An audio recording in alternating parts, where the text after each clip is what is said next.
Oh my goodness, guys, it is not even May yet, and it is like 100 degrees out here. It's so hot. Just kind of a good thing in a way. I'm going to take a break from some of the outdoor projects I've been working on. Here's a little preview of the parkway.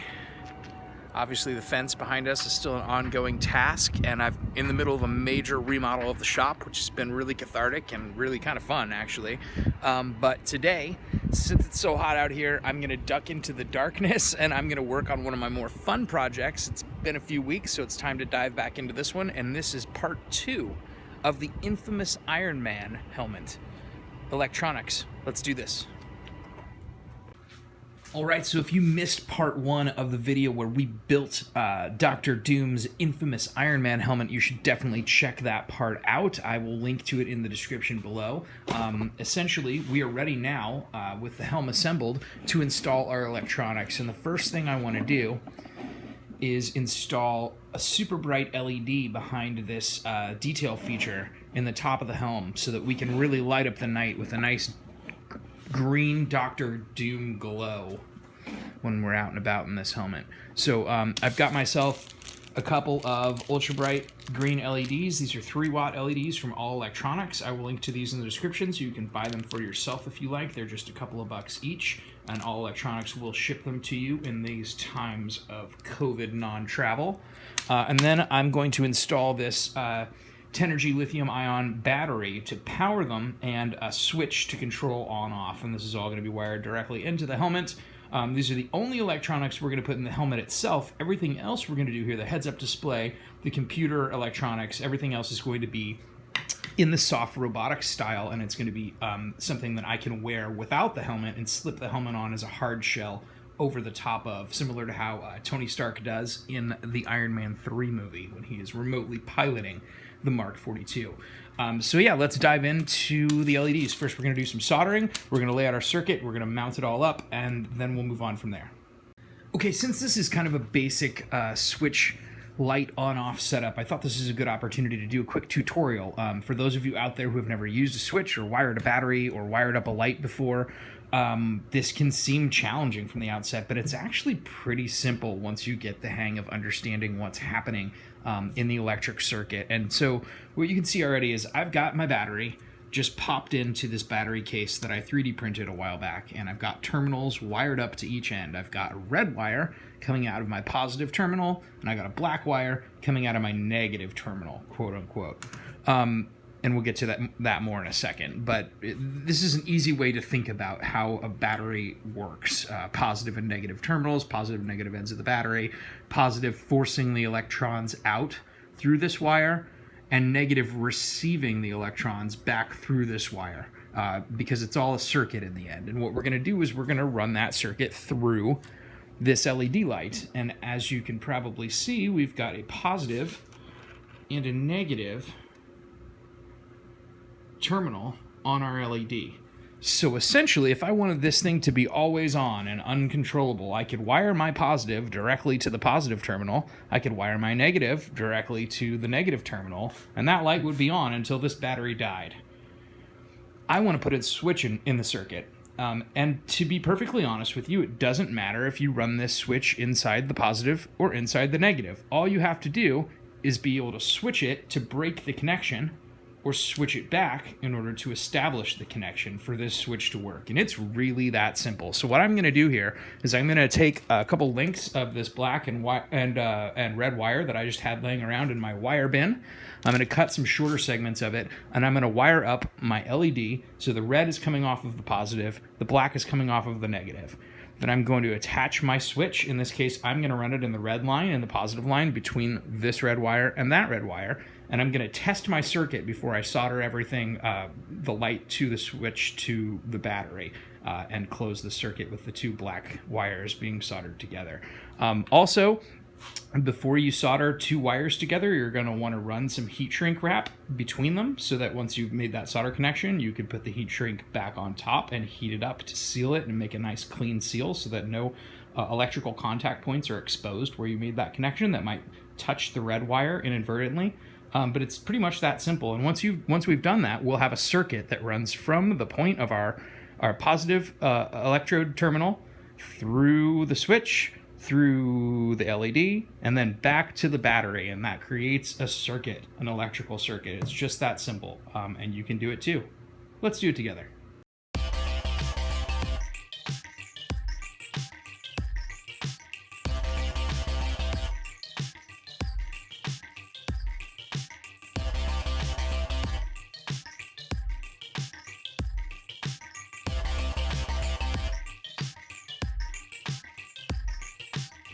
Okay, so you can start to see our circuit defined. Running out the positive electrode through the switch to the LED, and then back to the negative electrode. And the only thing that's missing, I've actually set this switch for the on function instead of off, just to test the circuit, is I haven't connected my 2 black wires. So you always want to test your circuit before you do final soldering. Obviously, where the positive terminal on the LED is, you can run a red wire to. Where the negative, you can run a black wire, and the same with your battery. And you can even kind of wire up your switch if you know which 2 of the 3 terminals on the switch that you're supposed to solder to. But I like to test my circuit every time. You know, it's the whole measure twice, cut once mentality when in carpentry, when you're cutting wood. It's the same thing when you're wiring a circuit. Check it before you do the soldering so you don't have to go back and snip and rewire and resolder again. So let's test this out real quick. Touch our black wires together. Oh, and sure enough, that's some gorgeous green magic for Dr. Doom's helmet. All right, so I'm going to go ahead and join these wires, flip my switch off, do the rest of my soldering, and then we'll be ready to install this circuit into the helm. Okay, so before I finish actually soldering up the switch, which I've dropped, I want to make it look pretty when it's inside the helm. So I want some sort of housing for it. And this switch type comes, you can see there, with a couple of push locks where you can push it into a circular, in this case, socket of a slightly smaller diameter than the ring here at the top of the switch. And it looks really clean and just pops right in there and looks like it's always meant to be as a part of whatever faceplate you're popping it into.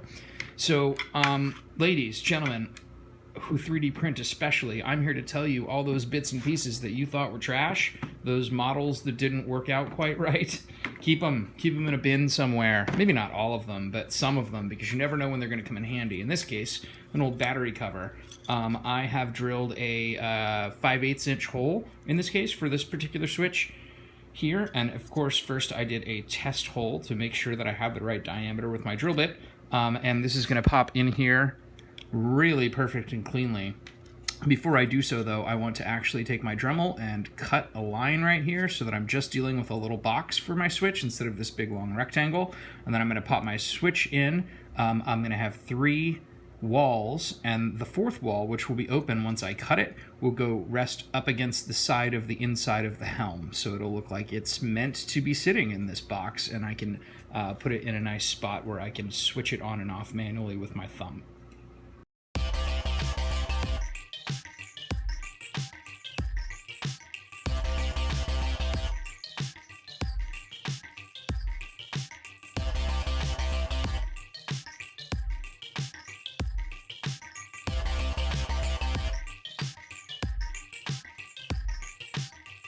Okay, I've got my switch in the box, I've got my wires hooked back up again, and I'm about to do the soldering. And before I do, I just want to take a quick moment to talk about Heatshrink, that stuff that I said you should drop onto your connection and pull it past your connection so that you can put it back on your connection after you've connected your connection. Heatshrink is some magical stuff. It is essentially a thermoplastic, as you can see, thermosleeve, it calls itself, this particular brand.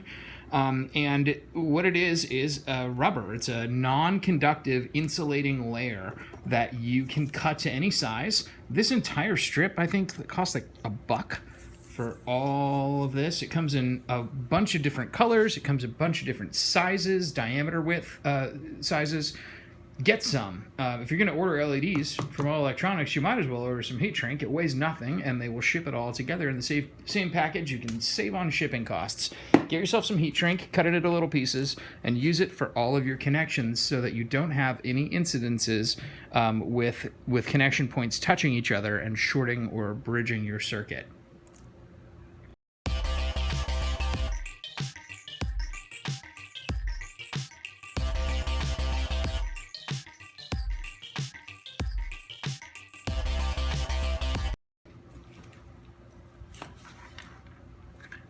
Okay, now it's time for the magic.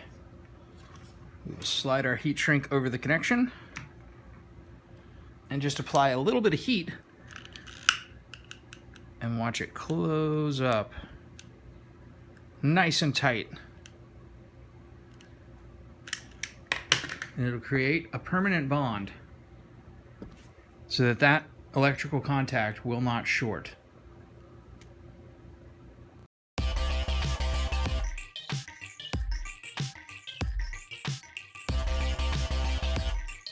Okay, we've got our switch all wired up. Our whole circuit is complete. One final test.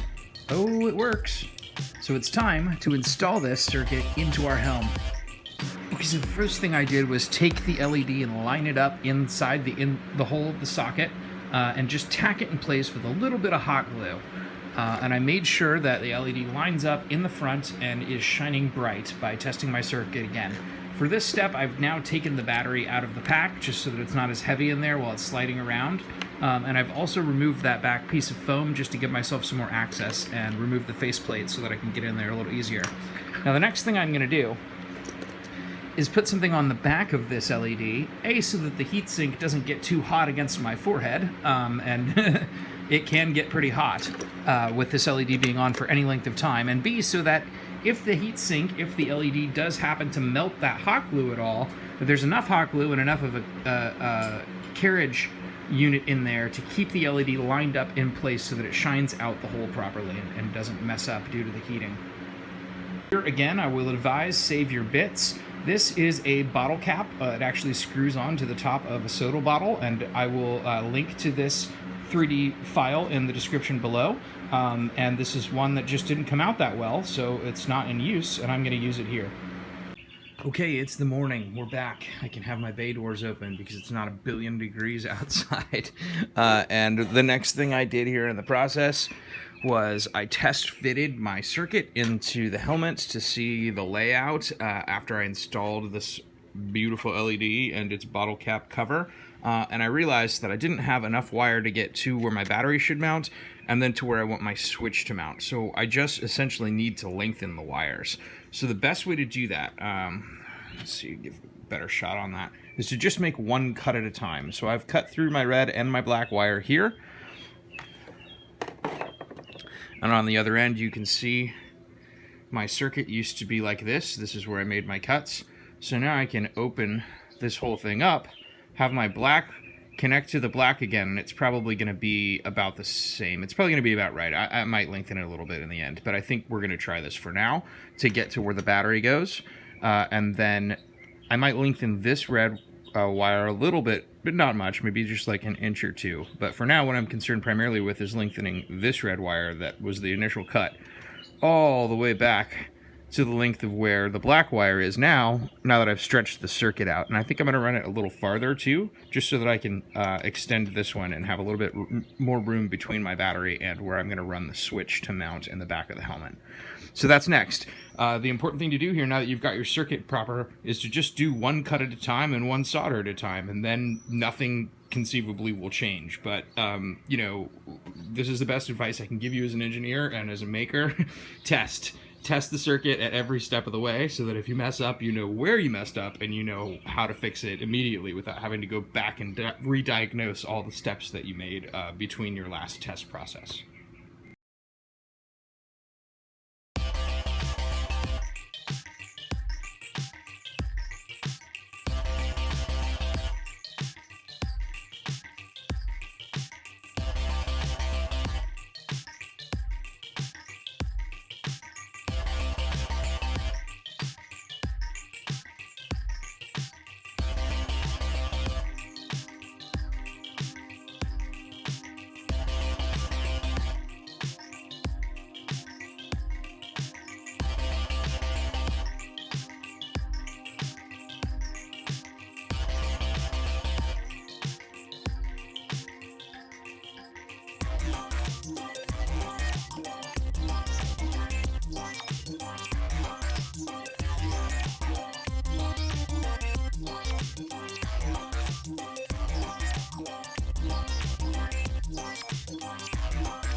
Okay, that's looking much better. And this is the exact same circuit we were dealing with earlier. It's just now configured into a different shape.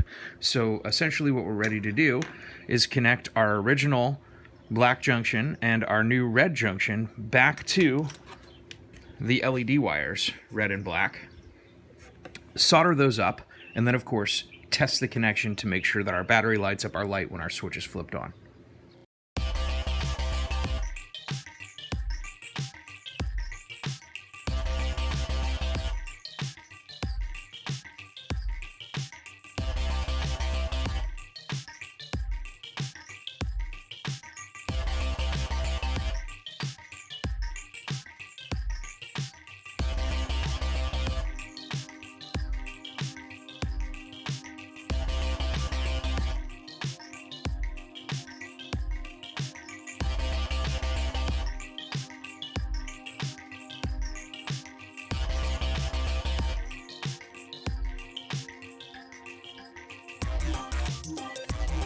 Alright, now we pop the battery back into its pack, and once again, it is time to test our circuit.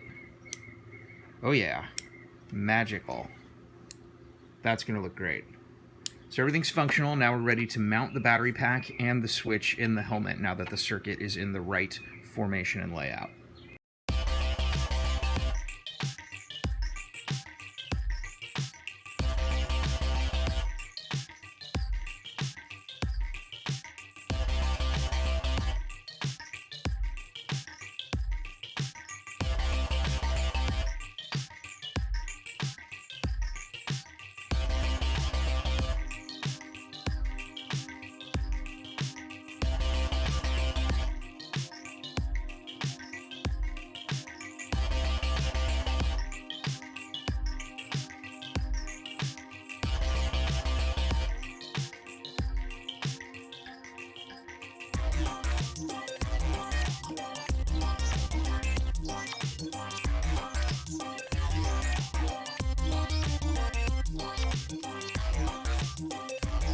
Okay, I've got my battery back in. Let's put my padding back in for the top section.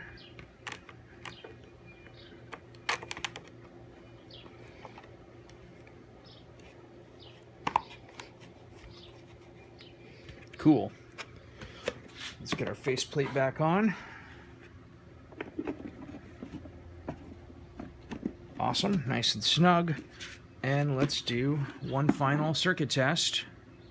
Sure enough, we're good to go. The final thing I want to do here before we move on is a fit test to make sure it actually fits on my head and that the switch or the battery pack are not bumping into any parts of my head that might be uncomfortable.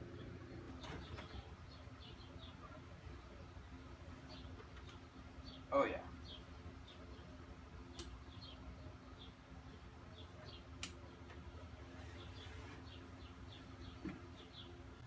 Okay, so I've talked a little bit so far about soft robotics and the concept of the approach I'm using to design the internal hardware and electronics for this Model Prime helmet.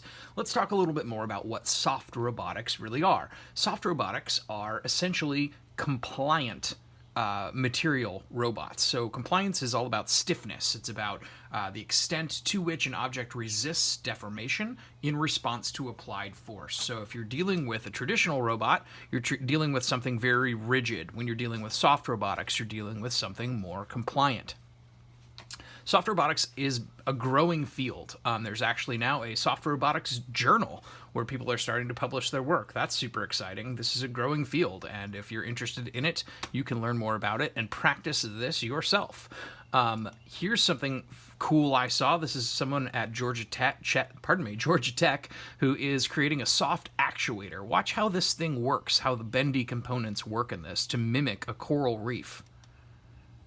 Isn't that awesome? So this is an actuator. This is a soft robotic actuator that they're designing here at Georgia Tech. I thought that was pretty neat. So for our applications here, and I'm back on the Wikipedia page of all places, but this is kind of an emerging field. So Wiki is a good place to find information about this. If you scroll down, you'll see a section on exosuits, and there's actually no examples here yet, but this is where we're starting to develop soft robotic technology for the Model Prime helmet, is here in the exosuit section, where soft robots can be used for the creation of flexible exosuits. Particularly, we want the hardware here to be able to bend and move with our bodies. Okay, so the first piece of electronics that I want to make compliant and flexible would be the Bluetooth headset. It's traditionally a microphone and a speaker for each ear that I embed into the helmet itself and make it a part of the helmet so that it's always there whenever I put that helmet on, and I can connect to it through my phone or through the Raspberry Pi or whatever controller I'm using for that particular model over Bluetooth and use it effectively that way. For the Model Prime, and actually for any future helmet that I want to use the Soft Robotics electronics with, I've decided to go ahead and go with this straight from China Bluetooth headband. And I've tested it out a little bit, and it works pretty well. I was a little skeptical at first about this product, especially because it says enjoying on the little tag here. But this is actually a pretty good product. It is actually advertised as sleep headphones, so you can wear them while you're sleeping, or in the ad spots I saw online for this product, they advertised it for doing yoga or for jogging and running. I like to wear it while I'm on my bike, actually, when it's not too hot. This is a little bit hot when it gets really hot here in Southern California to wear actively while I'm riding my bike, because I get pretty sweaty out there and I push it pretty hard. But when it's not too hot in the mornings or in the evenings, this is really great, and it allows me to take phone calls while I'm riding. It has a microphone built in here, and it has the speakers in little pouches here. You can remove all of the electronics from this and actually wash the headband itself, which I think is pretty neat. Everything is in a little sewn-in pouch, and then you charge it by popping out this micro USB port, which is also flexible. So yeah, everything about this is pretty much exactly what I wanted. I didn't do a lot of upgrades to this, except for this. What I did was print out more of these magnet locks. You saw me print these but not use them in part 1 of the Model Prime video, and this is what they're actually for. I put some foam on the back of this piece, and I laid out my magnets this time so that they snap to each other, and it's real powerful. With the two of them, you actually have to give it a bit of force to get them to come apart. And what this is for when I'm not wearing the Model Prime or any helmet over this headband and I'm riding my bike, or where I want to have this on, just the soft electronics on.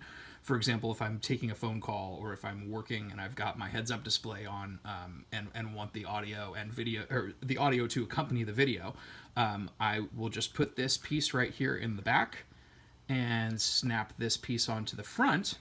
And now I can use this as a pin lock, a magnetic pin lock, to cover my head with a hood while I'm out riding my bike in the sun. I've got really pale skin and I burn pretty easily, so hoods are important on long bike rides for me. So I did print that out. Those files, again, are in the description for part 1 of the Model Prime build. If you want to download them and print them yourself, you can do that. So the other core component that I like to build into all of my helms whenever possible is a heads-up display. And this time I wanted to go with something super portable. So I bought one of these heads-up displays that attaches directly to a pair of glasses. And you can wear it around on your face, which I find actually to be really comfortable. You can change the angle so that it sits right at eye level, or it can sit above your eye level so you can glance up at it, or below eye level so you can glance down at it and not disturb your normal vision. So the model for the heads-up display that I bought is made by Viewfine, and it comes with a variety of pieces along with it that help it to function, and I will walk through those all with you now. I'm pretty satisfied with this product. I was a little also skeptical about this when I saw it online and saw what it was advertised to do. It's supposed to present a virtual screen that's approximately 4 inches by 4 inches, if it were real, and approximately 12 inches out, so a foot out from your face, which sounds really ideal. But I was like, how are they doing this? And it turns out it works really well. So let me show you first the gear that it comes with. We'll start with HDMI. It's got a full to micro HDMI cable, and the micro portion is the part that plugs into the bottom of the headset here. It charges on micro USB, so it also comes with a micro to normal USB adapter, and that plugs in here. In my case, I'm not actually going to end up using this cable. This battery that's built into this thing has a 10-hour charge on it, and it works really, really well. Your on-off button is right there, by the way. So what I've done is I actually picked up this magnetic charging piece that has a micro USB adapter, and just like the headset and the Bluetooth set, I will leave a link to this device also in the description below, and that just plugs right in to the charging port, so that whenever I need to charge it, there's a magnetic charging cable that snaps right on and charges it up and removes pretty easily. And it also has good twist, variability back and forth, that compliance, that mobility, so that when I'm charging it and let's say it bends, the charging cable isn't going to damage the port in there. So I like these quite a bit. Wherever I can use these magnet chargers and these magnet adapters for sockets, I use them so that there's less wear and tear pulling the plug in and out of these devices. Next up, oh, sorry, one more thing before we move on here. So this HDMI obviously goes to a large size HDMI port. I plan on using this primarily with a Raspberry Pi 4, just like the kind of device that I used in the Mark 25 helmet. And I'm going to build a dedicated one that will snap onto a belt pack or build into an extended suit of armor if I want to do that. So what I bought here is another full-size HDMI back to micro adapter, and this works just fine if you plug these together. The brand that I got here was made by Insignia. I will link to this in the description below. I think I picked this up at Best Buy in their curbside pickup. So anyway, now what we're doing is going from micro back to micro HDMI so that I can plug this into a Raspberry Pi. But if you wanted to just go right into your computer's full-size HDMI port and use this as a laptop extra monitor, you could totally do that. It works. I've been doing that lately here when I've been working on my desk, and in addition to feeling cool and like a cyborg, it's really functional, and it's a great way to have an extra monitor without having a big actual monitor in front of you. So I like that quite a bit. Let's unplug here just for a moment to talk more about this. So this unit also comes with two magnetic attachments that go onto a pair of glasses. This one is just pretty straightforward. It only doesn't bend and it doesn't rotate, but it also comes with another one, and it comes with these pair of clear glasses. This one, you can see how it snaps on right there. It's a nice rubber lock that comes back and pins against itself. It has the angle changing option, and it also has this angle, and then it even is on a ball hinge in there. So if you really want to get more of an angle to it, you can do that to make sure that it's lined up directly with your eye, and it'll snap onto whatever pair of glasses you like to use. I only use clear glasses really when I'm working in the shop here. When I'm out on my bike, I snap this thing onto a pair of sunglasses, and it works just fine. The other thing I've done is I added a ring magnet next to the magnet that's already built in. The pair of glasses that I like to wear when I'm out riding my bike, I added an opposing ring magnet so that it snaps not only to its own lock on the glasses, but this magnet helps keep it in line and keep it rigid so that it doesn't fall off while I'm riding my bike, fall off my face. Finally, I didn't actually figure this part out at first. I couldn't get it to line up with my eye, even with the angle adapter, and I realized it slides out there, and when I did that, it lined up for me perfectly. Everybody's eyes are different, so it's going to take a little trial and error if you want to use this product to get it work perfectly for you. But that is the heads-up display, and I will show you next what the screen looks like, at least as best I can through the camera when this thing is active and going. Okay, so again, I use Linux. This is Ubuntu 20, but any computer system pretty much can give you multiple displays as long as it has an HDMI out for it. I'm set up here with the joint display setting, so essentially I've got monitor 1 and then I've got monitor 2, and I can drag and drop windows between them. For this particular system limitations on this PC that I'm working with, it does not have the ability to mirror directly to this display. But with the Raspberry Pi, it absolutely does mirror. I've tested out a couple of other Linux computers that I have. My laptop, for example, can absolutely mirror. So it's really just about the limitations of what resolution you're putting out here, and this particular computer can't do it. So I've got it set for joined displays, and the computer is monitor 1 and the glasses are monitor 2. So I'm going to go ahead and minimize my settings here so that you can see what this looks like on the computer in the background with the background there. And then let's go ahead and hold this up as best as we can. Let me zoom out here a little bit, get good resolution to the camera so that you can see that display. It's actually really nice. It comes out really well. And it does exactly what it says it's supposed to do. It throws up a 4x4 screen. It's pretty much, when you look at it through your eye, what you're looking at here through the camera. About a 4x4 screen, about a foot out from your face. So I'm pretty pleased with this product, and I'll show you what it looks like on next. So this is what the full electronic package looks like when it's on without the helmet. It's pretty sleek. It's actually really comfortable. Shake your head around, nothing really moves. The headband holds tight. I'm a pretty big fan of headbands when I'm working out anyway, so this is actually a pretty natural fit for me. The magnet attachment works fine in high winds. It holds my hood in place. The screen is well mounted. This little wire doesn't really bother me at all. I've got it running down my back right now. It's not plugged into anything, but the HDMI cable is a perfect length to get to a belt pack, or if you're working on a full Iron Man armor and you want to wire like a Raspberry Pi or Arduino or something into the chest portion of where your main control circuits is, you're going to get there just fine with this. Yeah, overall, I'm super pleased with how this came out. It's really now just a matter of me building a dedicated Raspberry Pi belt pack, and this thing's ready to go. Full disclosure, there is a bit too much length from the back of my head to the front of this heads-up display for this particular model to fit into the Model Prime helmet that I've designed. Now that could be fixed by actually, when you're printing the parts and you're designing them in Blender, to just elongate that another ½ inch. It would fit just fine. You also see some other helms up on the shelf behind me. I've got a Mark III that I printed a long time ago and a Mark VI that I printed a long time ago. It fits just fine in both of those. So really, it's a design challenge that can be overcome. Just in the Model Prime helmet that I've already printed, this is a limitation. I can't wear this and the helmet at the same time, especially with glasses, because I've already built sunglasses into that front faceplate, and it's just not enough room. The faceplate pops up maybe a ½ inch, and it doesn't look as smooth as I'd like it to look. But that's pretty much the only negative thing I've had so far with this system. I'm really comfortable with it. I'm comfortable using it here in the shop as an extra monitor. And yeah, nothing but good reviews.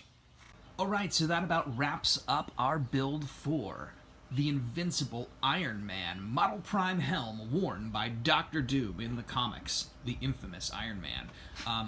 I have to say, overall, for the first try to combine Soft Robotics approach with a helmet, with the heads-up display and Bluetooth headset, this went pretty well. I like these products. Everything almost worked perfectly. The helm came out perfect. The Soft Robotics underlayer worked perfectly. It's just a matter of marrying the two in the next iteration. So I'm confident we'll get there. Thanks for joining me. If you like this content, hit that like and subscribe button and come back for more. There will be more. Iron Man will return.